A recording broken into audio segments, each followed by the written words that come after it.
Larry King, un des journalistes les plus connus au monde, a été interrogé une fois de la manière suivante. Si vous pouviez interviewer n'importe qui choisiriez-vous? Sa réponse était surprenante. Jésus-Christ. La question suivante ne s'est pas fait attendre. Et que lui demanderiez-vous? Larry King a répondu « J'aimerais lui demander s'il est vraiment né d'une vierge, car la réponse à cette question définirait l'histoire. » Parfois, tout repose sur une seule question. Pour nous chrétiens, cette question est « La Bible est-elle vraiment la parole de Dieu, et donc liante pour notre conscience et notre mode de vie, ou a-t-elle été inventée par les hommes ?» C'est ce dont nous parlerons juste après. Même si tu es athée, suis-moi. Imagine que Dieu, qui existe en dehors de la création, veuille parler à l'homme. Comment devrait-il le faire? Il pourrait envoyer un de ses messagers du monde spirituel dans notre monde matériel, le rendre visible et le laisser parler aux gens. Ou étant un esprit, Dieu pourrait aussi communiquer avec les gens par leur esprit.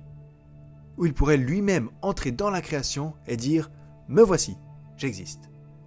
En fait, Dieu a fait tout ça, par les anges, les prophètes et enfin son propre Fils. Le problème est le suivant. Tout ça était lié au temps et à l'espace. Et nous vivons beaucoup plus tard.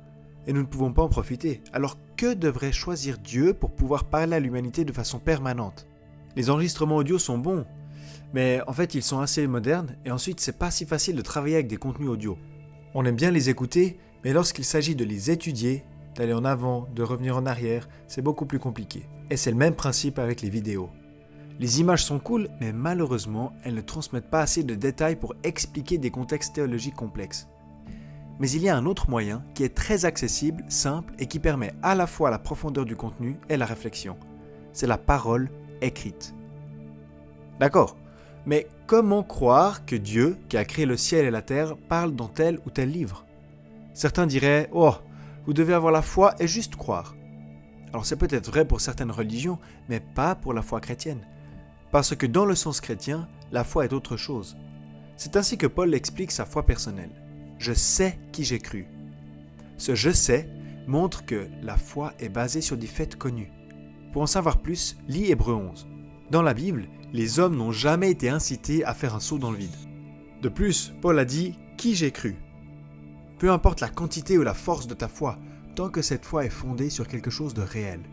Et troisièmement, la foi chrétienne n'est pas au sujet d'une espérance incertaine, mais c'est une foi ferme et permanente dans les choses qui ont été révélées. Donc en résumé, ça signifie que la crédibilité de la Bible est basée sur des faits auxquels je peux faire confiance et qui me conduisent dans une relation vivante avec mon Créateur. D'accord, mais alors quels sont ces faits qui prouvent que Dieu parle dans la Bible? Imagine que tu reçoives un message d'un numéro inconnu disant que c'est ton ami. Que ferais-tu pour vérifier ça? Tu lui poserais des questions auxquelles seul cet ami pourrait répondre, non? Cela signifie que la Bible doit, d'une manière ou d'une autre, avoir un élément divin, quelque chose que les humains ne peuvent pas simplement copier, quelque chose de spécifique à Dieu. Maintenant, 3 choses parmi d'autres caractérisent Dieu: l'omnipotence, l'omniscience et la sainteté. Donc ces 3 qualités devraient être trouvées dans la parole de Dieu. La création témoigne d'un créateur tout-puissant. Très bien. La question que nous devrions nous poser ici est, dans son livre, Dieu dit-il quelque chose sur sa propre création que les humains de l'époque ne pouvaient pas connaître? Oui. Prenons 2 exemples. Il y en a d'autres. Dans le passé, le consensus général était que la Terre était en quelque sorte soutenue par quelque chose. La Bible cependant dit que la Terre est suspendue dans l'espace. Il suspend la Terre sur le néant. Avant l'invention des télescopes, les gens croyaient qu'ils pouvaient compter les étoiles. En réfutant cela dans Jérémie 33, la Bible parle d'un nombre incalculable d'étoiles. L'armée des cieux ne peut se nombrer, ni le sable de la mer se mesurer.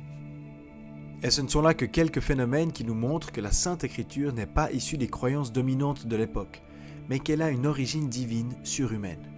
Ainsi, la Bible contient clairement des passages scientifiques qui ne sont pas le fruit de la pensée humaine. Nous arrivons à notre deuxième point, l'omniscience de Dieu. Si le Dieu qui est hors du temps et de l'espace parle dans la Bible, il devrait dire ici et là des choses qui prouvent qu'il connaît l'avenir. Et c'est exactement avec cet argument central que Dieu lui-même nous pousse à mesurer sa parole. Deutéronome 18:21 pose exactement cette question. Comment devrais-je savoir si ce que j'entends ou lis est la parole de Dieu? Peut-être diras-tu dans ton cœur, comment reconnaîtrons-nous la parole que l'Éternel n'aura pas dite? Quand ce que dira le prophète n'aura pas lieu et n'arrivera pas, ce sera une parole que l'Éternel n'aura pas dite. C'est par arrogance que le prophète l'aura dite. N'aie pas peur de lui. Alors, quelqu'un dit quelque chose et c'est parfait. Samuel, le prophète, a été confirmé de cette manière. Samuel grandissait, l'Éternel était avec lui et ne laissa aucune de ses paroles rester sans effet. Tout Israël, depuis Dan jusqu'à Beersheba, reconnut que Samuel était établi prophète de l'Éternel. Dans la Bible, nous trouvons environ 2500 prophéties concrètes, dont 2000 se sont réalisées exactement comme annoncé. Et les prophéties restantes n'étaient pas des fausses déclarations, mais sont toujours futures. Aucun autre livre dans le monde ne contient autant de projections futures qui pourraient et peuvent être directement vérifiées. Cela pousse Pierre à dire « Et nous considérons comme d'autant plus certaine la parole des prophètes. Vous faites bien de lui prêter attention comme à une lampe qui brille dans un lieu obscur. Car ce n'est jamais par une volonté d'homme qu'une prophétie a été apportée, mais c'est poussé par le Saint-Esprit que des hommes ont parlé de la part de Dieu. » Ok, donc les prophéties, waouh.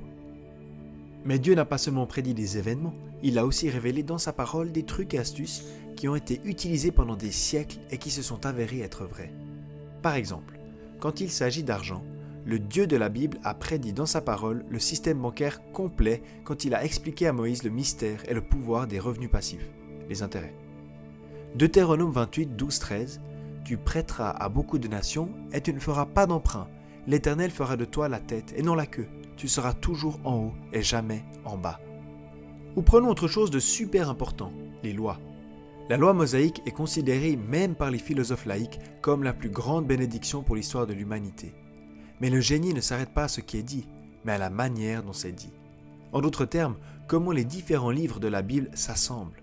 C'est ce qu'on appelle aussi les coïncidences involontaires. L'idée de base est qu'un auteur écrive et mentionne un détail qui s'avère expliquer une question posée dans un autre livre. Par exemple, prends les 4 évangiles. Les récits qui s'emboîtent entre les évangiles sont trop subtils et superficiellement sans importance pour avoir été planifiés par les 4 auteurs. Malgré leur apparente indépendance, les faits s'emboîtent comme des pièces de puzzle. Avec 2 ou 3 livres, on aurait déjà dit que c'est une merveille du monde. Mais avec 66 livres, 40 auteurs de différents milieux sociaux et plus de 1500 ans séparant les écrits, une personne honnête n'a pas d'autre choix. C'est la parole de Dieu. Mais maintenant vient la dernière partie et la plus belle, la sainteté de Dieu. La sainteté signifie entre autres qu'il est complètement différent de nous, les êtres humains. Et nous le voyons dans le message lui-même. Le sermon sur la montagne lui-même est une preuve de Dieu. Jamais personne n'a eu une morale aussi contre-intuitive que celle de Jésus-Christ. Pour devenir un leader, il faut être serviteur. Pour trouver la vraie vie, mourir. Pour te venger de ton ennemi, montre-lui de l'amour. Pour devenir riche, donne de l'argent. Les humains n'inventeraient jamais un tel système. Beaucoup l'ont copié parce qu'ils ont vu les résultats étonnants, mais la pensée, les droits de propriété intellectuelle appartiennent à la Bible. Nous avons maintenant jeté un coup d'œil à un petit détail, un sermon, mais faisons un zoom arrière. Tout le méta-récit cohérent montre que Dieu est l'auteur. D'abord parce qu'il aurait été impossible pour les humains d'écrire intentionnellement une telle histoire en plus de 1500 ans, mais surtout, le contenu de cette histoire se différencie de toute religion. La religion montre comment nous travaillons pour aller vers Dieu. La Bible montre comment Dieu est venu à nous, et par Jésus-Christ et en Christ nous place dans la position d'enfants glorifiés de Dieu. Ce n'est l'invention d'aucun homme. En résumant le tout, nous pouvons dire que premièrement, le fait que la Bible soit ou non la parole de Dieu est la question décisive pour ta vie spirituelle. Deuxièmement, notre foi n'est pas basée sur l'imagination ou les sentiments, mais sur des faits et une relation. Et finalement, la Bible prouve par son propre texte qu'elle n'a pas été inventée par les hommes, mais est écrite par un Dieu tout-puissant, omniscient et plein d'amour.